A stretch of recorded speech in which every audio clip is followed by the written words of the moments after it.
Hi, everyone. Welcome. Thank you for joining. So great to see you all. We're going to get started in just a few minutes. So get comfortable, settle in. Welcome, Catherine, Janet, Richard, Sarah. Hey, Harriet. Welcome, Jean.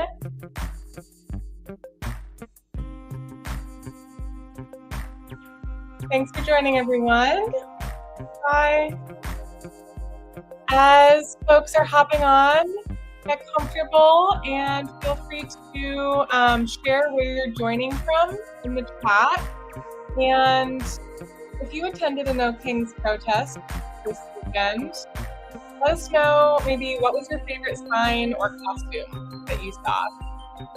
Or if you weren't able to make it in person, maybe you saw one on the news or a photo, a favorite costume or a favorite sign from the No Kings protest.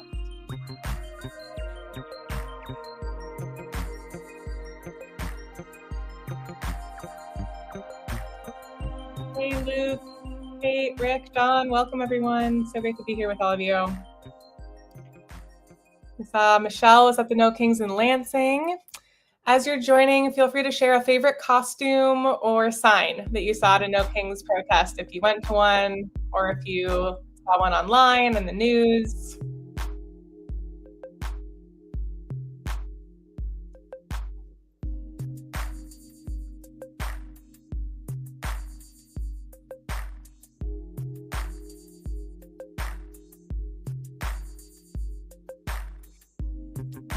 Rick, that's a good sign. That's a tough one, but a good one.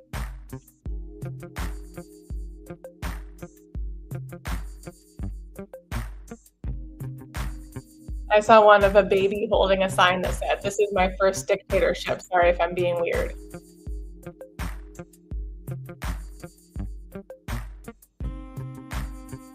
There's some good signs. An Elmo holding a sign to save PBS. That's a good one. Lots of inflatable costumes. Here are some club signs. That's great.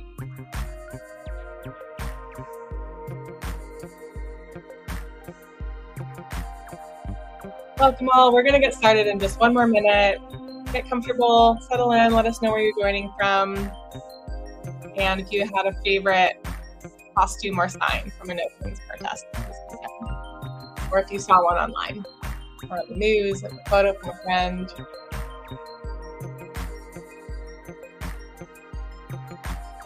Ooh, Joe, that's a good one. When kings fall, the people rise. Save parts. Lots of animals. Now you've gone and pissed off Grandma. That's a good one. All right. Well, I think we are going to get started. See a few more folks still joining. Welcome, welcome. But why don't we jump in? So hi, everyone. My name is Marissa. It's so great to see some familiar names and also lots of new names. Welcome to those of you who are joining us for the first time. We are here at the October Action Hour. We're going to be focusing on clean energy today.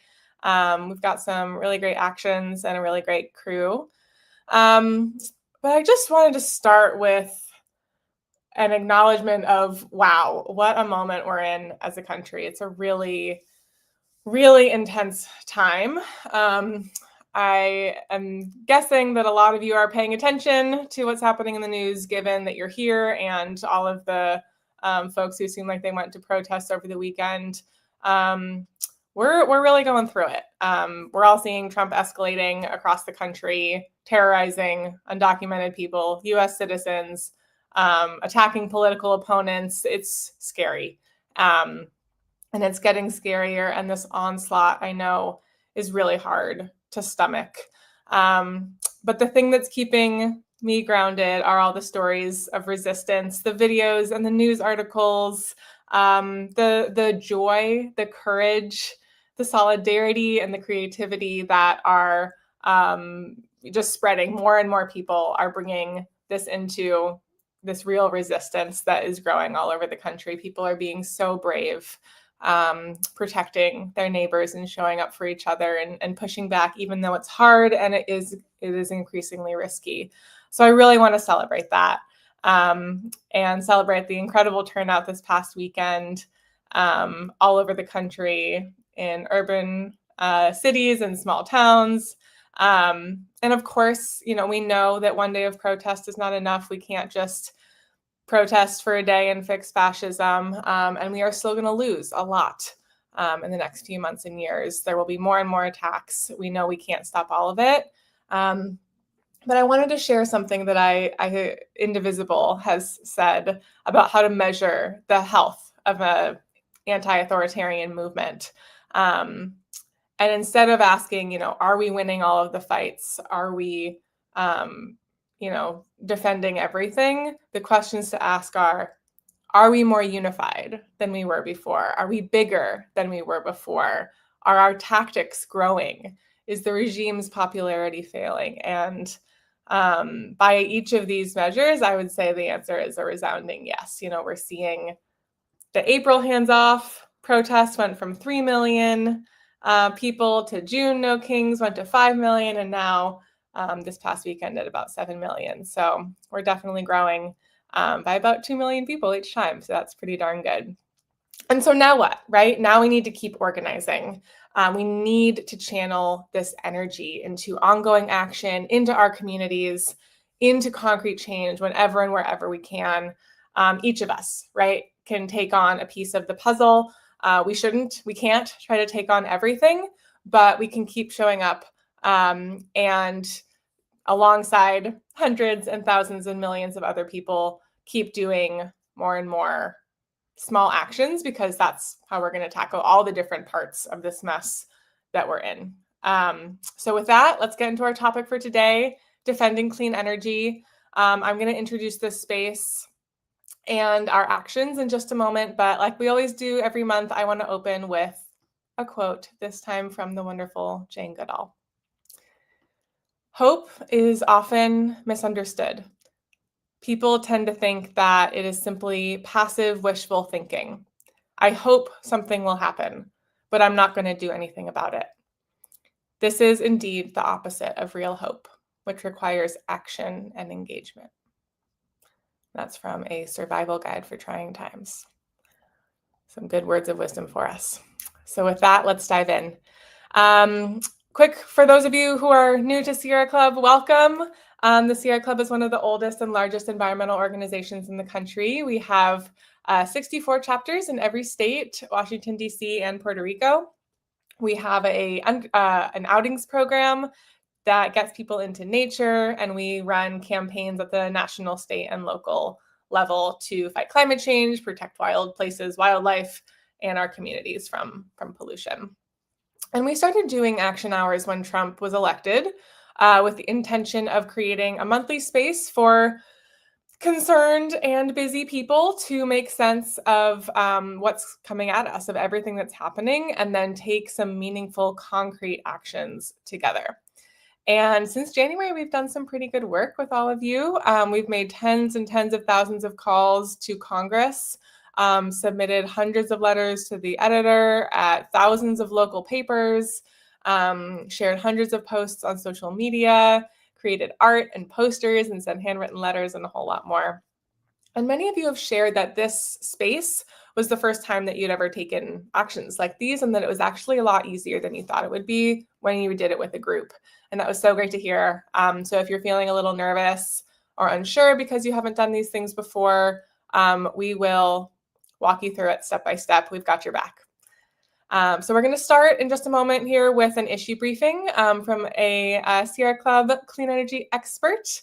And then we'll go into our two actions. And we're going to be calling our governors today as a critical place where we can put pressure. And then we're going to share with friends and family, because we know that talking to the people in our lives is one of the most important things we can do to help shift the narrative, fight back against mis and disinformation. And we'll tell you how to do that in an effective way. Okay, so let's see. I also want to Yeah, let's see. Invite everyone to take a look at our community norms. So they're up on the screen here. Just want to ask you all to engage with kindness and respect, and that you'd be willing to try things out today. Some of you might be really familiar and comfortable with the types of actions that we're going to do, and others might not be, and that's okay. But we invite you just to give it a shot and try it out. We really welcome your questions, your comments, your constructive disagreements, all very welcome, but please engage with respect. And of course, prejudice or bullying will not be tolerated during the meeting. And one final note before I move on, just about the technology that we're using. We're streaming live across Sierra Club's YouTube, Facebook, and LinkedIn channels. People are joining across all of those platforms today. If you need live closed captioning, that is available on LinkedIn and Facebook, not on YouTube. YouTube captioning will be available after the webinar, but unfortunately, it's not available live. Okay.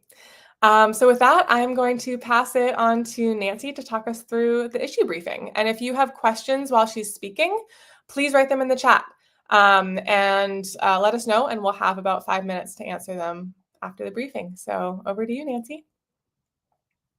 Thanks so much, Mo. And hello to all of you joining today. I'm Nancy Pine. I'm part of Sierra Club's Clean Energy campaign team. I want to begin by grounding us in a simple truth. Clean energy works. Solar, wind, battery storage, they cut costs for families, create jobs, keep the lights on by making our power grid more reliable, and protect our health. But unsurprisingly, clean energy has been under attack as Donald Trump fulfills the campaign promises he made to corporate polluters who helped get him elected. Over the past year, we've seen the Trump administration double down on efforts to roll back clean energy progress.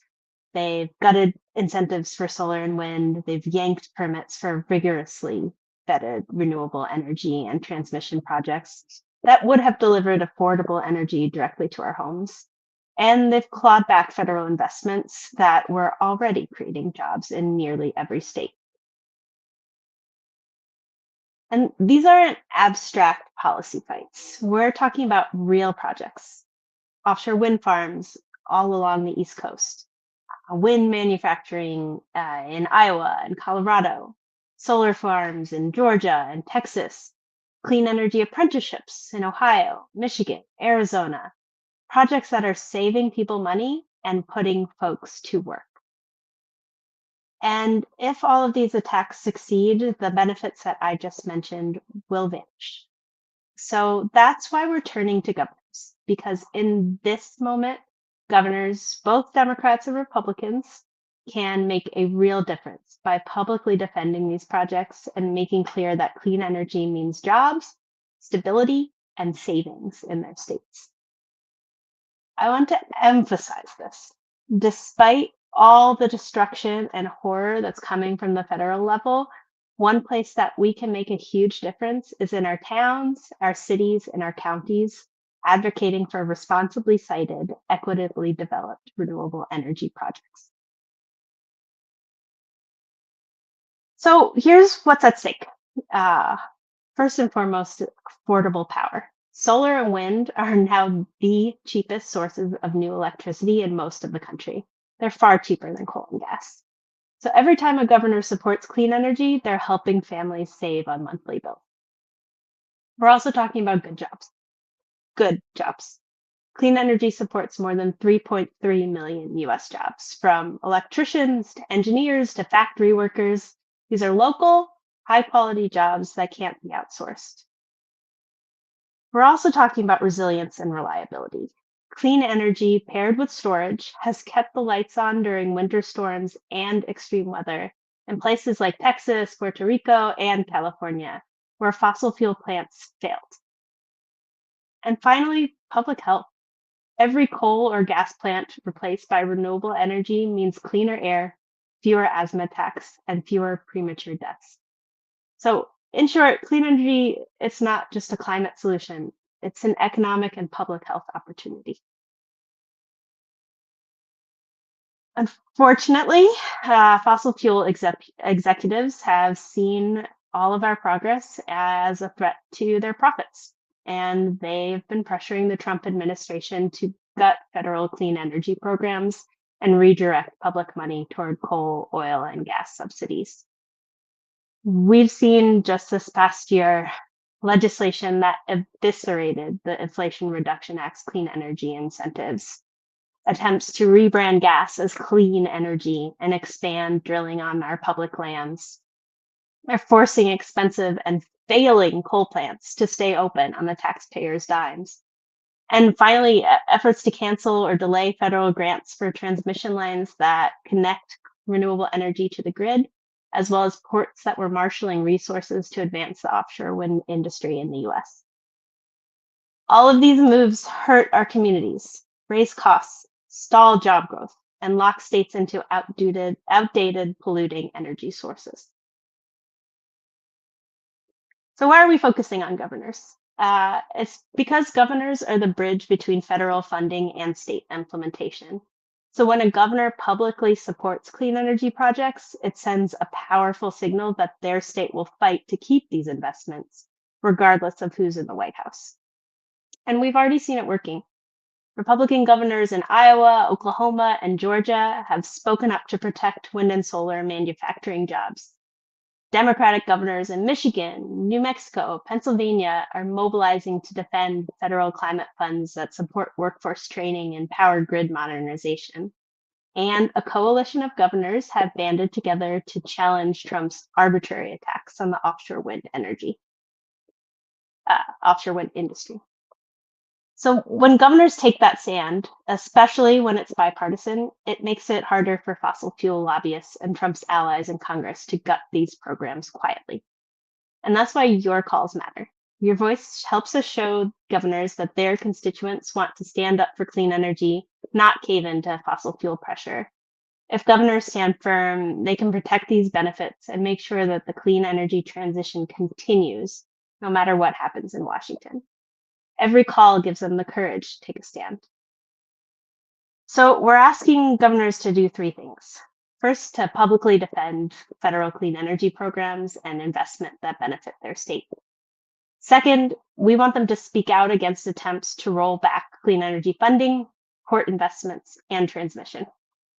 And finally, we want them to be highlighting the local benefits, telling these great stories of jobs, cost savings, and health improvement that these projects deliver to their constituents. Because when governors champion these programs, they're not only defending progress, they're protecting real people's lives and livelihoods. We know very well that this is not an easy fight. The fossil fuel industry is spending millions on lobbying our elected officials and spreading disinformation. They're trying to convince people that clean energy is unreliable and unaffordable. I'm sure you've seen their bogus commercials and their advertisements. I know I have. But the truth is simple. Clean energy is working, it's popular, and it's ours to defend. So in just a few minutes, Christian is going to walk us through how to make that call to your governor's office. And don't worry, it's easy. It makes a difference. So I'll end on this. The clean energy revolution isn't something that's coming someday. It's already happening in our neighborhoods, on our rooftops, in our schools and small businesses. But progress doesn't defend itself. It takes people like all of you here, showing up, speaking out, and reminding our leaders what we stand to lose if we don't. So thank you deeply for being here, for staying informed, and for taking action. Thank you, Nancy. I know I learn something every time I hear you speak. And I think one thing that has really been feeling, adding extra urgency to the clean energy fight for me right now is thinking about, we know the federal level is not a good place right now. And we often direct so much of our advocacy and our energy trying to influence the federal level, which is hard even when Trump isn't in the White House. At the local level, our actions go so much further, right? Because a smaller number of people at the local level just makes a bigger difference. Some of these projects, you've told me this, like a dozen people, less than that, can be the difference about whether a project goes forward or not. So I think, in this particular moment, it feels like such an incredible place to be directing our energy. Um, and also, you know, so many people are feeling the pressure of energy prices going up across the political spectrum.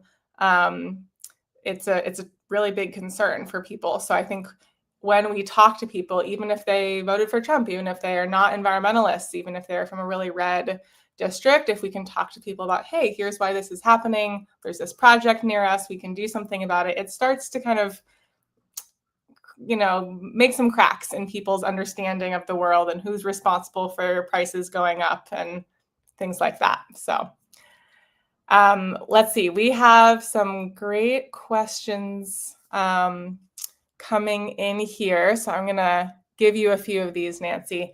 Okay, so Trump keeps saying we're in an energy crisis. So I see why he says we need coal and oil to have a reliable grid. Is that true? Can renewable energy really cover all of the energy needs that we have right now? Yeah, thanks, Mo. I mean, it's a great question. And we are certainly in a crisis. We're in an affordability crisis, and the quote unquote energy crisis that Trump keeps referring to is completely manufactured by his administration, working to pad the pockets of fossil fuel executives at the expense of the everyday people.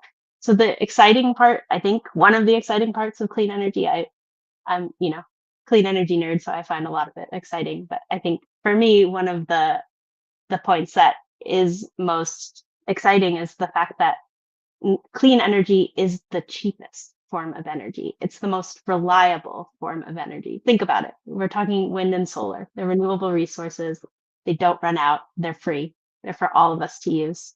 So if we harness that and we start weaning ourselves off of fossil fuels, finally, that's how we get ourselves out of this affordability crisis. Yeah, can you talk a little bit more about the cost? Because we're seeing a few more questions. We have one from Patricia. You know, I've been told the cost of producing and purchasing clean energy is high. Is that true? Or one here that asks, is solar and wind still affordable compared to fossil fuels when storage is added to the equation? Yeah, you can tell our audience is is in the weeds on energy stuff, so it's exciting to me. But I think the to answer the first question, is renewable energy affordable? It is the most affordable of the energies, because once you get it going, it, like I said, the resource is infinitely renewable. It doesn't run out. And you have coal and gas, you got to keep pulling that out of the ground, keep processing it, keep pumping it, keep it circulating around the country. That's just not the case with wind and solar.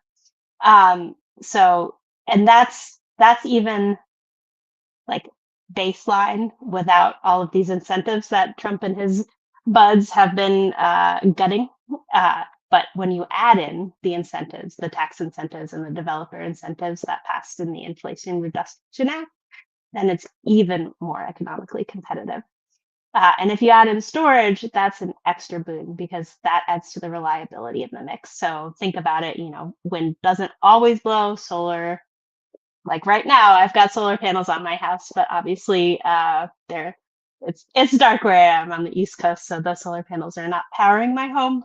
But if I had a battery on there, then the sun's rays would be saved and would continue to power my home throughout the day. So it's a bit more of an upfront cost to add in the storage, but absolutely pays dividends once you get it up and running. Thank you. Okay, let's do one more question and then we're going to move on because the point of this hour is action. So we want to keep a lot of time for that. Um, let's see, here's one from Mary Jo. Who else does Sierra Club collaborate with at the state and local level? There's lots of great organizations working in the clean energy space. Love this question. We work with so many different groups from across the political spectrum, I guess.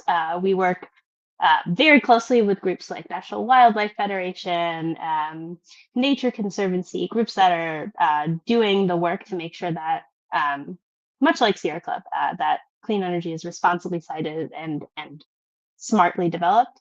And then we're also working with like the clean energy wonks. So folks in the trades associations, it's a great organization called Greenlight America. If you haven't heard of them, you should find out because they're doing some really excellent work that Mo was talking about getting folks turned out to those hyper local renewable energy siting fights.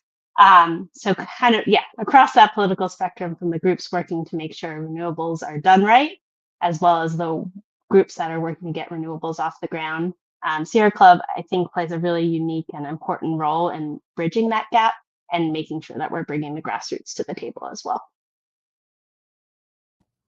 Great, thank you. There's so many more great questions in the chat. We will, in our follow-up, try to answer a few more of these and reply. Like James, I see you asked more about can clean energy effectively replace fossil fuel energy? The short answer is yes, but we'll follow up with more in an email. Laura making some great points about the cost of pollution, right? That's an external cost that's not often internalized into the cost that we pay at the pump.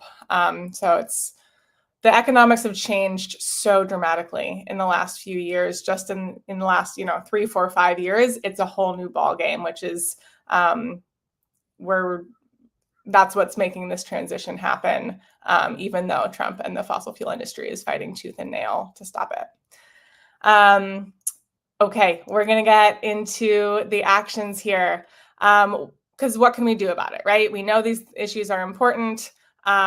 Let's take some action. So like we said, we're going to be inviting you to make calls to your governors today. And just to emphasize one more time why that's important, there's especially, even if you have a Democratic governor, whether you have a Republican or a Democrat, there are so many issues that are demanding our governor's attention. And so this little extra bit of pressure is really important. We have to make sure that our leaders are hearing from us on the issues that we care about, because otherwise it's just going to keep getting pushed to the bottom of the list. The fossil fuel industry is really effective at making their voices heard, so we have to be louder. So that'll be our first action. And then the second one is going to be talking to our friends and family. And this is important no matter where you live in the country. We have to be fighting back to help shape the public's understanding, shape this public narrative about clean energy. Because like we've been seeing in some of these comments and questions, these great questions that you all have been sharing, the reality about how affordable and reliable clean energy has changed dramatically in the last few years. And we need to make sure that our friends and family are hearing about this. And in places where we are fighting for these local clean energy projects, we have to make sure that people are hearing the truth from us and not the big oil misinformation. So with that, I'm going to pass that to my colleague Christian to get us started. Thank you, Mo. And thank you, Nancy, one more time for that really inspirational overview. That was powerful. And it's a reminder that what's happening right now isn't abstract, it's personal. It's about the energy bills we all pay, the air we breathe, and the jobs being created in our communities. So here's where you all come in. We're going to spend the next few minutes taking a simple, high-impact action together, calling our governors and asking them to stand up for clean energy. We know that most governors, regardless of party, care about job growth and affordable power, but they're hearing a lot of noise from fossil fuel interests, like Nancy said, and political operatives trying to block this progress. Your call cuts through the noise, shows that real people in their state want clean, affordable energy, not more expensive fossil fuels. When we successfully get these governors to speak out, they become powerful allies in the campaign to protect clean energy projects that are already creating jobs and lowering costs. We've made this really easy. All you have to do is grab your phone and dial the number that we'll have up on the screen. That's going to connect you through our call tool directly to your governor's office. You'll be patched through, and depending on your time zone that you're calling from, you'll either talk to a staff member or you'll leave a message. We can assure you they'll both be counted the same. So we also have a simple script that you can follow. We'll have it on the slide as you're making these calls, and it's also available in the worksheet. Remember, if possible, share a personal story or impact if you have one. And then other than that, we'll give you about 4 minutes to get connected. make your call. If you're having any issues, feel free to drop that in the comments. We'll have the instructions and the call script in the chat as well. And then if you finish your call early, please let us know how it went in the comments.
Thank you, everyone. That was amazing. Every call you just made sends a message straight to your governor's office that clean energy and affordability are priorities for people across your state. I saw in the comments that some folks weren't able to leave a voicemail. If that's the case, be sure to check the follow-up email. It will have instructions with this number so that you'll be able to make your call when the office is open. If you haven't gotten through, no worries. Like I said, any other day, this is going to be really helpful and your message still counts. So thank you everyone for making those calls and for standing up for affordable clean energy. I'm going to pass it over to my colleague Hillary for our next action. Thanks, Christian. Hey, all. My name's Hillary, who used her pronouns, and I'm going to get us going on sharing on social media or via email. So most of us are likely pretty well aware that the fossil fuel industry has been lying to us about climate change for decades. And they're, as Nancy said, really doubling down right now. But clean energy like solar and wind is more affordable, abundant, better for our health, everything we've talked about than oil and gas. And corporate polluters are spending millions on disinformation campaigns to protect their profits at our expense. So right now, 60% of Americans are in favor of prioritizing clean energy over fossil fuels, but that number has actually fallen since Trump's first term, down from 79%. Which means that the fossil fuel industry's disinformation campaign is unfortunately working. The good news, we do know that 77% of people think that climate change is a threat to humanity and that we need to act. The continued burning of fossil fuels is the single biggest cause of the climate crisis, which means that one of the best things that we can do to defend our future is make sure as many people as possible see through the lies that the fossil fuel industry is trying to spread. Further, corporate polluters' goal isn't just to change public opinion, It's to make advocates like us feel like we're alone in our beliefs. So their actions are not just lowering support, they're making us think that fewer of our peers are also worried about climate change along with us. Most people actually underestimate public support for climate action and policies by about half. So we think that public support for these policies is about 50% lower than it actually is. If you're curious about some of these topics, we added some more information on the worksheet under resources. So you can definitely, after this call, take a look at those and learn more. But let's get going on to how we can fight back. So if we can go to the next slide. The best way we can defeat this disinformation is to talk as loudly as possible about the benefits of clean energy. Solar and wind, alongside the harms of fossil fuels like coal, oil, and gas. We also want to share just exactly how the fossil fuel industry has been working to deceive us. So when talking about these issues, we want to be thinking about who we're talking to. So if your community is more liberal, it can be good to critique the hypocrisy of the Trump administration and his giveaways to corporate polluters. If you're engaging with folks who are maybe a little more conservative, you could focus on health and safety or the unfairness of fossil fuel CEOs making record profits while so many of the rest of us are struggling to pay our bills. So for the second action, I'm going to walk us through how each and every one of us can share a post on social media about this topic. If you don't want to share on social, that's all right. We also have a sample email that you can send to people in your community instead. Or if you'd like, you're welcome to do both. For either, I'd suggest you take a moment to customize either the sample email or social post to sound more like you. And also you're welcome to specify for your audience. So that could be whoever you think is going to be reading the email. Well, who you know who is reading the email, but whoever's reading the email or who you think will be seeing the social post. As a reminder, all the steps I'm about to walk through today are in the worksheet, which you can reference now and you'll have access to after the call, and we'll put back in the chat in case folks are looking for it. So I want to share before we get started, I want to share once more why specifically sharing on social media is so effective. We've done it in a couple of action hours before. And the reason is because when we share, it doesn't just get the facts out there, but it also allows the people who follow us, such as our friends, family members, work colleagues, other acquaintances, to be inspired to keep learning. People are more likely to take action if they see someone else, especially someone they can identify with, also doing so. And we tend to trust the people we know more than other institutions, organizations, or strangers. So when the information comes from someone we care about, the people in your communities are more likely to be receptive. Finally, publicly sharing helps show that there is wider support for climate solutions and actions, which, as I mentioned, people really massively underestimate. So now I'm going to take the slides down and walk you through the steps to use the toolkit to share. I'll take the slides down in just a second and walk you through. But first, let me just make sure everybody has them on here as well. Everything's also in the worksheet. So let's get started. Okay. So let me just share my screen.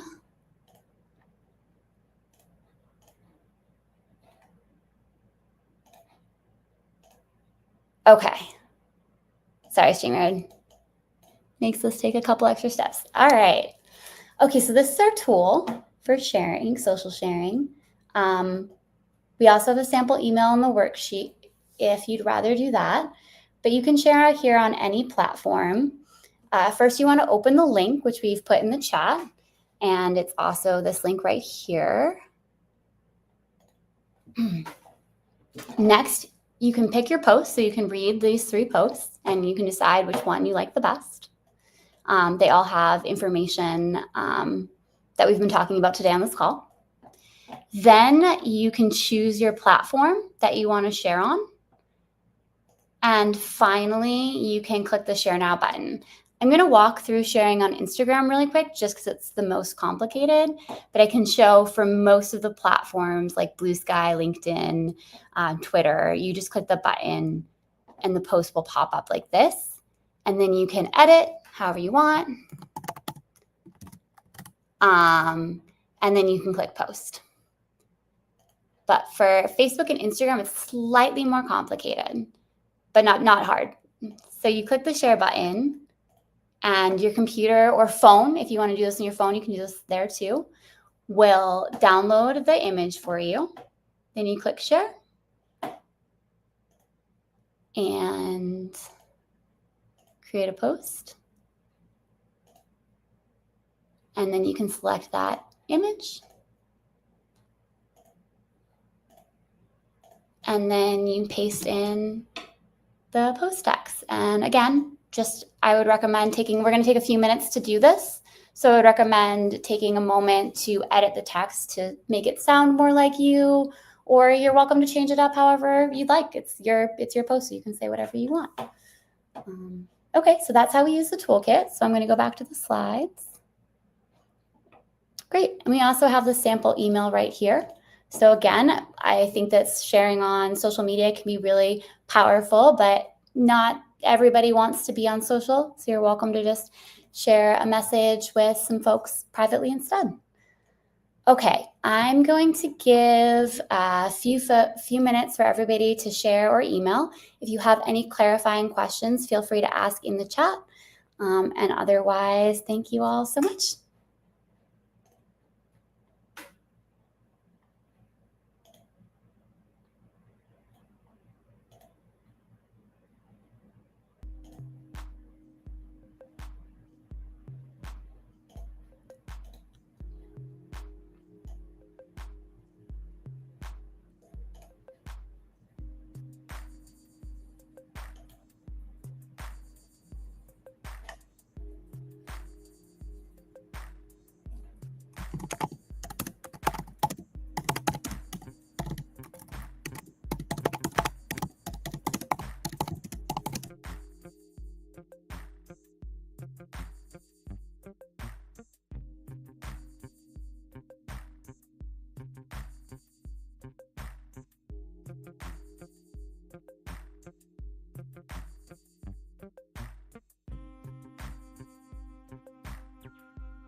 Alrighty, looks like a bunch of folks were able to share. A couple comments to make it easier. We'll definitely provide, if you want to say exactly like what you had trouble with, we can provide feedback to the folks who make this tool. So maybe they can make it a little easier for us all to use. But yeah, thank you so much. And again, if the tool is too complicated or you're not on social media, feel free to just copy the sample email and edit that later on. All right, so we're gonna get going with wrapping up, but before we do, I'm gonna pass it to my colleague Raquel, if they're on, there you go, and who's gonna share a little bit about getting involved with your local chapter. Thank you so much, Hillary. Hi, everyone. My name is Raquel Fernandez, and I am the Organizing Capacity Director. At the Sierra Club, our chapters are the heartbeat of our movement. We have 64 chapters across the US and Puerto Rico. Our chapters are building power on the ground to resist harmful environmental policies, push back against the Trump agenda, and tackle pressing environmental challenges at their state and local levels. No matter what's happening at the federal level, our chapters bring people together to organize, take action, and make real progress in their communities. They help advance renewable energy solutions, advocate for clean air and water, protect wildlife and public lands, and ensure your local voices are heard at the state legislature. But most importantly, it's at our chapter levels that remind us that we're not in this fight alone. Sierra Club chapters create opportunities to build joy and community and give us the strength to continue the fight. By connecting with your local chapter, you can make an impact in your community while also helping drive change at the federal level. So with the link in the chat, I highly encourage you, if you haven't already, to connect with us so we can connect you with your local chapter. Thank you so much. Thank you, Raquel, and thank you everyone for your engagement and participation. This is really cool to see all the calls going in to the offices and all the posts going up on social, and I'm sure there's many more that we're not seeing. Okay, we're going to move towards closing, but two more quick things first. This is a great hour. It's so nice to have a space set aside to come together and take these actions. I know personally for myself, it can be hard to get myself to do these things alone. So having a group makes it much more likely that I'll actually, make that post on social media, send that email, make that call, or whatever the action is. So I just want to take a second to acknowledge ourselves for showing up today. You didn't have to spend your hour here with us, but you did. So thank you. And do want to just encourage everyone to find a way to keep showing up. We invite you to join Sierra Club, to find your local chapter, but it doesn't have to be Sierra Club. Find a local group. This is really the moment to be part of something, to remember that we can't be individuals fighting this fight. We have to be part of a group, part of a movement. So just an encouragement to do that if you haven't yet. We are going to be back in November with a different topic. We're going to be focusing on something that we hear a lot of people asking us about, which is how to talk with friends and family about climate change, about environmental issues, about all of the topics that are impacting our world right now. Some of you have been asking for how to have hard conversations with people who really disagree. But even if you have friends and family who agree with you, but just haven't gotten involved yet, what are the things that you can say to be most effective in helping get them involved, in helping get them to show up? And we'll be going over a few tried and true approaches, things that the data show really works to get people to listen, even if you're on opposite sides of an issue. And that'll be right in time for Thanksgiving. So we hope that one will be helpful. It's a little different than what we've done the last few months. So that's going to be on November 20th. I believe that's a Thursday. And you can RSVP for that at the link. I think it'll be going in the chat. And we'll send that in the follow-up email as well, along with the slides. I see you, Cynthia. Yes, we will send out the slides and the worksheet for you to take these actions again, or make your call if you weren't able to get through today. And so finally, we're going to end with a survey. It only is 1 or 2 minutes long, but it makes a big difference to us. This is an evolving program, and we'd really love your feedback. We read every single one of these survey results, so you can help us improve. If you have just a minute, please stay on and take the survey to let us know what you liked, what we can do better, and what kind of actions you would like to do in the future. Okay, so once you've finished your survey, feel free to hop off. Thank you all again so much. Take care. That survey link is in the chat, and have a good evening.